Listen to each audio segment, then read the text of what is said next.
అసలు యూట్యూబ్కి మనీ ఎలా వస్తాయి అండ్ మనకి మనీ ఎలా పే చేస్తుంది యూట్యూబ్ అనేసి అడుగుతున్నారు. ఈ వీడియో యాక్చువల్గా నాకు ఎందుకో 3 years బ్యాక్ సడన్గా ఒకసారి ఎందుకో అనిపించి నేను చేశాను అనమాట వీడియో. దాని గురించి చూశాను అసలు యూట్యూబ్ గురించి అంతా 2 years బ్యాక్ అనుకుంటా. ఫస్ట్ ఛానల్లో పోస్ట్ చేశాను, అప్పుడు ఈ ఛానల్ లేదు నాకు.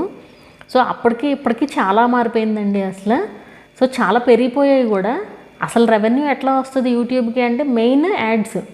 ఇప్పుడు మెయిన్ యాడ్స్ అంటే ఏంటి, మన వీడియోస్ పైన డిస్ప్లే అయ్యే యాడ్స్. అండ్ ఇప్పుడు మానిటైజేషన్ అవ్వకుండానే అసలు యాడ్స్ వస్తున్నాయి కదా, ఆ రెవెన్యూ అంతా మరి యూట్యూబ్కే వెళ్ళేది. మానిటైజేషన్ తర్వాత ఏమో ఎంతో కొంత పర్సంటేజ్ వెళ్తుంది యూట్యూబ్కి. సో మెయిన్ రెవెన్యూ అది. అలాగే super thanks, super chat, memberships. మామూలు మనకి ఈ లాంగ్ వీడియోస్ రెవెన్యూలోనేమో 45% రెవెన్యూ తీసుకుంటుంది, షార్ట్స్ రెవెన్యూలోనేమో 55% రెవెన్యూ తీసుకుంటుంది. అలాగే సూపర్ థ్యాంక్స్, మెంబర్షిప్స్లో నుంచినేమో 30% రెవెన్యూ అయితే తీసుకుంటుంది అనమాట యూట్యూబ్. సో ఇదంతా మరి యూట్యూబ్కే కదా. ఇప్పుడు మన ఒక్కళ్ళ రెవెన్యూయే కాదు, యూట్యూబ్లో ఎంతమంది క్రియేటర్స్ ఉన్నారో అంతమంది రెవెన్యూ కూడా వెళ్తుంది యూట్యూబ్కి.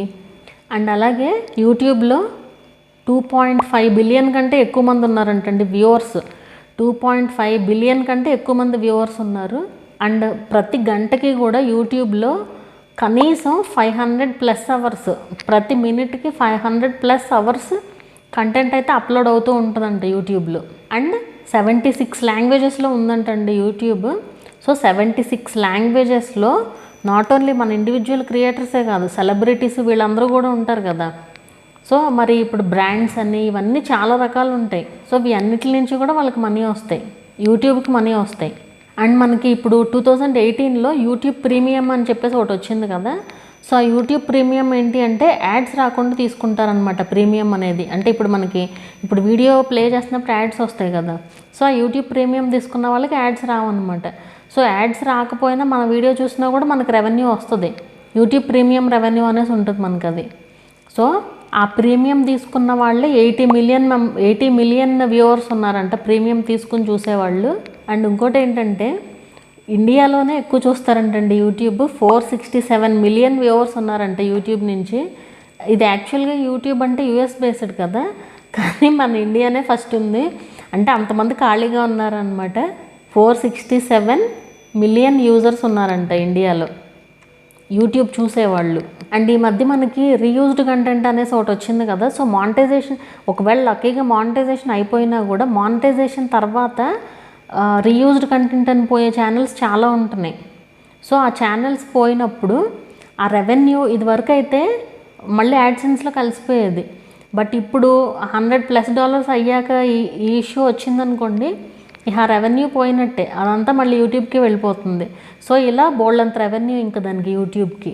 అండ్ నాట్ ఓన్లీ మన వీడియోస్లో వచ్చే యాడ్సే కాదు, మీరు చూసినట్లయితే మనకి హోమ్ పేజ్లో కూడా యాడ్స్ కనిపిస్తూ ఉంటాయి మధ్యలో. వీడియోస్కి కాదు, లైక్ మధ్యలో కానీ టాప్లో కానీ. అండ్ డెస్క్టాప్లో ఓపెన్ చేసినప్పుడు పైన యాడ్స్ వస్తూ ఉంటాయి. సో మరి ఆ యాడ్స్ రెవెన్యూ అంతా కూడా యూట్యూబ్కే కదా వెళ్ళేది. వాటికి ఇంకా స్పాన్సర్డ్ యాడ్స్ అంటారనమాట వాటిని. సో వాటికి ఇంకా ఎక్కువ కూడా పే చేస్తారు వాళ్ళు. 2023లో ఫస్ట్ 3 monthsలోనే యూట్యూబ్కి వచ్చిన రెవెన్యూ వచ్చేసి $6.69 బిలియన్ అంటండి. ఎందుకంటే మనకి షార్ట్స్ వచ్చింది కదా. సో ఆ షార్ట్స్ వల్ల ఫస్ట్ 3 monthsలోనే 6.6 బిలియన్ అట రెవెన్యూ.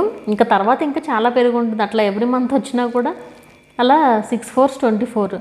యాక్చువల్గా 2022లో $22 బిలియన్ అయితే వచ్చాయంట ఓన్లీ యూట్యూబ్ నుంచినే.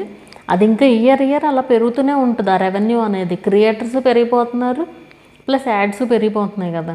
అండ్ ఇంకోటి, ఇప్పుడు మన క్రియేటర్స్కి మెయిల్స్ వస్తూ ఉంటాయి. అంటే లైక్ గూగుల్ యాడ్స్ నుంచి. గూగుల్ యాడ్స్ అనేది అది వేరేది, మళ్ళీ యాడ్సెన్స్ కాదు, గూగుల్ యాడ్స్ అనేది వేరనమాట. సో దాని నుంచి మనకు మెయిల్స్ వస్తాయి. మీరు కనుక $2000 పెట్టి చేస్తే మళ్ళీ మేము 2000 ఇస్తాము, $2000 ఏదో ఇస్తాము అని చెప్పేసి వస్తూ ఉంటాయి కదా. సో అది చూసి పెట్టేవాళ్ళు కూడా ఉంటారు, అదే ప్రమోట్ చేసుకునే వాళ్ళు కూడా ఉంటారు అట్లాగా. కానీ అలా ప్రమోట్ చేసేవాళ్ళు ఉన్నప్పుడు దానికి లాభమే కదా అది. అండ్ అవేంటంటే కొంచెం ఎడిక్టివ్గా ఉంటాయన్నమాట. వ్యూస్ రాని వాళ్ళు అలా అడ్వర్టైజింగ్లో అలవాటు పడ్డారనుకోండి, ఆ వ్యూస్ నెంబర్ ఆఫ్ వ్యూస్ చూసుకోవడానికి ఇంకా మనీ పెట్టేస్తూ ఉంటారు. సో అట్లా ఏదైనా కూడా యూట్యూబ్కే లాభం అండి. క్రియేటర్ కంటే యూట్యూబ్కి చాలా ఎక్కువ లాభం.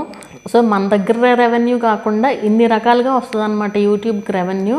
ఇది కూడా ఒకళ్ళు అడిగారండి క్వశ్చన్, అండ్ బాగుందిలే అని చెప్పి నేను కూడా యాడ్ చేశాను అనమాట.